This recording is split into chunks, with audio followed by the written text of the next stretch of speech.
What's up, guys? It's Coach Grant with First Down Training, and today we're going to be breaking down what these wide receivers did wrong and some of the common mistakes that wide receivers can make when it comes to route running. So we're going to give you all the specific things that wide receivers need to be focusing on so they don't make these common mistakes when it comes to top of the route movement, releases off the line of scrimmage, just things that you could do to create more separation. So I hope this video gives you guys some value and it teaches you a few new things just about the bad habits that you should avoid as a wide receiver. But also, fellas, if you're a wide receiver and you want over an hour and a half's worth of specific training content, check out that very first link in the description below for our route running Bible. So what you'll get access to is a full 2-week long how to improve your route running in 10 days training schedule. So it's 10 days of specific workouts that wide receivers can do on the field, broken down to sets, repetitions, and they're specifically designed to help you hit peak performance during the season. And also you get access to a 48-minute long video where we talk about 20 different press releases, when to use each one, and then drills to work on each specific release. I hope you guys can check that out. Very first link in the description below. Let's get started. So this first route we're looking at is from Dez Bryant. So this is this goal line fade, right? Does a great job of getting some separation. This is a great route, right? But as a receiver,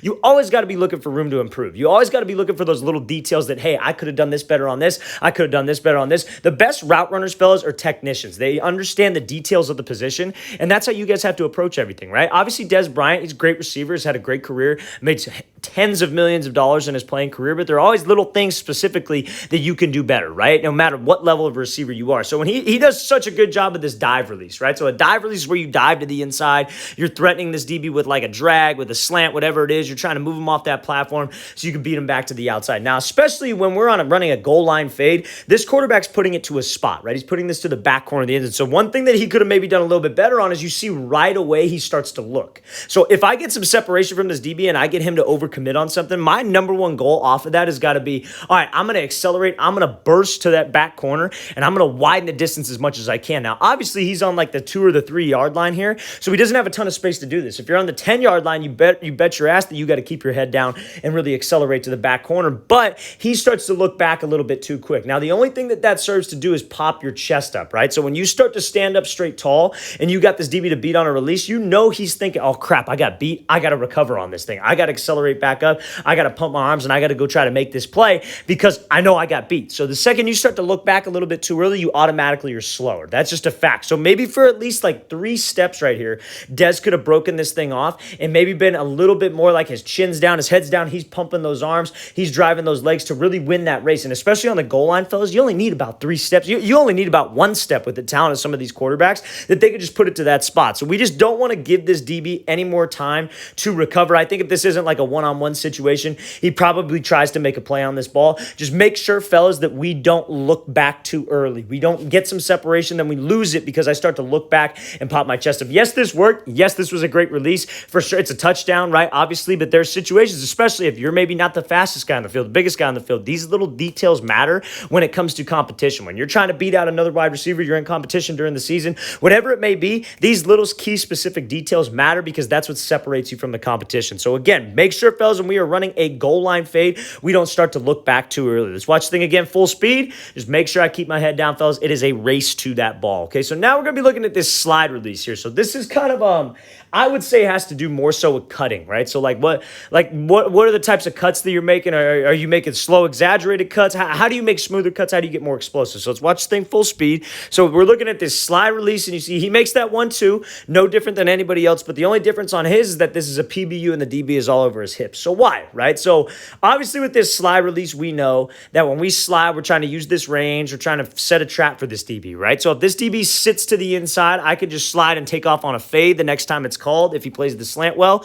Or if I've ran a fade a couple times, when I slide to the outside, he's going to slide with me. We're making him make a decision. We're in this range to where if he's going to get hands, he's got to lunge at me. If he's going to watch my hips, he's either got to sit to the inside or shuffle. We're forcing him to make a decision. We are setting a trap for him. So this is a great release to use only on a slant and only on a fade when you're tying a move off of it, right? So you see when he slides to the outside here, he does a good job being patient, being in range, and he throws that crossover, right? Now, this DB, he's doing everything that we talk about, right? He's throwing his hip, throwing his head and his shoulders. It's committed. This DB does open up his gate a little bit, and he does jump to the outside. But now the reason why he makes this kind of rounded cut a little bit is because he opens up those toes, right? So anytime you guys make a cut, we've talked about this, you want to keep that weight on the arch of your foot, and you want to be driving off the inside arch of your foot. Now, I can't do that if when I throw a cut that this toe starts to point a little bit outward, right? Because when my toe starts to point outward and I kind of reach and my hip opens up, my knee opens up, my toe opens up, and this isn't as bad as you see with some younger receivers. But when I open up like this,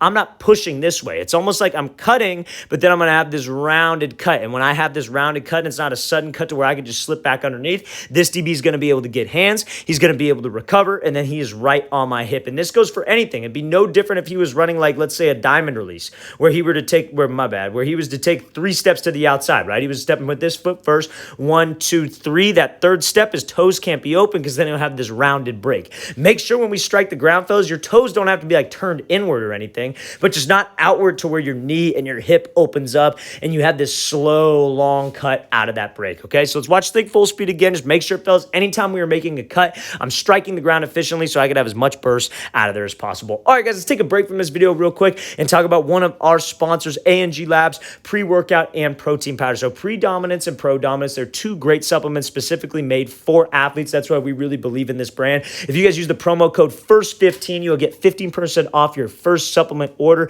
the entire order, fellas. So check out that second link in the description if you're any kind of athlete and you need to put on muscle, you need to build your strength up, you need to build your endurance up. The pre-workout is very clean, a lot of natural ingredients, not a lot of proprietary blends, and then their whey protein is great for athletes who are maybe a little bit sensitive to lactose because there is no lactose in the product. This is the whey isolate, okay? So I hope you guys can check that out. Second link in the description below. Use promo code FIRST15 for 15% off your very first order on the site. I hope you guys can check that out if you guys really need to put on muscle, put on size, and improve your strength/endurance. Hope you guys can check that out. Let's get back to this video. So now, next thing we're going to be talking about here is this route from DK Metcalf. We're going to talk about eliminating time at the top of the break, right? So now let's talk about this break. Everybody's going to say, oh, he took too many steps, right? So he's running a post-out route, right? Or some people call it a blaze out. Now, when you run this post-out, blaze out, very important that we got to sell the post. Obviously, we got to have speed to the post to get this DB to commit. But how do I get out of this thing efficiently, right? So you see when Metcalf breaks to this post, it's 1, 2, and then on the third, he's going to snap down. Now, for any kind of big guys, right? It's so super hard for guys who are above, I would say, probably 6'2", to snap down effectively. You know that you see a lot of these shorter receivers, they're able to do it, right? And again, there are guys like Julio Jones is a great example. I think he's about like 6'3", 6'4", and he snaps down great, and he's had to break smooth, so it's definitely possible. I think just the thing that but I don't think it's necessarily like a getting low problem. I think it's a being powerful with your steps problem, right? So you see when he snaps, I feel like his pad level could drop maybe a touch more. I take that back. It probably could get a little bit lower and a little bit more explosive, but I want you to see what happens with his hands here.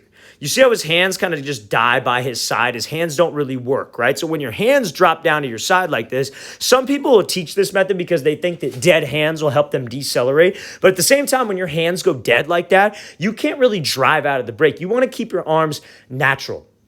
So a lot of people will say, oh, you want dead hands because that'll make your feet dead and then you'll be able to stop. But yeah, but then you don't accelerate, right? Because then you have to start up again and start to pump in your arms. And then that's going to give that DB more time to react because there's going to be a pause there. And then some people will say, oh, you want to beat the drum to keep your hands active. That's not going to do anything but make your steps super choppy as well, which wastes time. I'm not necessarily worried about steps. I'm worried about eliminating time out of there. So you see when he snaps, the steps after the snap down, they're very soft steps. Like he's not trying to create energy. He's on his toes right here, right? And again, Metcalf is one of the best receivers in the league, right? And it goes to show, it's just, I don't mean this to sound critiqueful because Metcalf's obviously in the league. I didn't play in the league. I'm not trying to be that guy. I'm trying to show you guys that are at the high school and the youth level that some of these mistakes are often made at the highest level. And this is what you guys need to be able to do to correct it, because I know some of you don't have the speed that Metcalf has, don't have the size that he has, maybe aren't as talented as he is, but those little details matter at your age because that's what separates you from a guy who maybe is a burner, who maybe is a little bit bigger than you. But if you can run cleaner routes, you actually have a shot to compete against that guy. You actually have a shot to get better, right? And be that guy on the field and actually beat the guy out, right? So when I'm making these choppy steps here as a receiver, just know that you want to try to create a little bit more energy with your feet. You really want to shoot those cleats into the grass and really be powerful because A, that'll help you eliminate steps, which will help you eliminate time. I don't want you guys to slow down. I want you guys to treat it the exact same way that he treated it. You're violent with your hips, you're snapping down, but you want to keep your arms active. Keep your arms natural, like you're running a 40-yard dash. You're trying to be powerful powerful with your feet so those steps can actually create energy and shoot you back to that ball. If he doesn't take like 7 steps right here because he's choppy and on his toes and he snaps down, and then the steps after that, he's really shooting him into the grass, and he's not shooting him on his heels, he's not on his toes, he's on that arch of his foot, not the inside arch, the arch of his foot, the balls of your feet, to create energy and power so he could actually drive out of this break. And he's still able to win this route. That goes to show how much of an athlete he is and how much acceleration he's able to get out of his breaks. But if you guys can drop into a break, focus on being powerful with your feet, really focus on creating energy, you will get out of there in the least amount of time spent possible. So trust your hips dropping,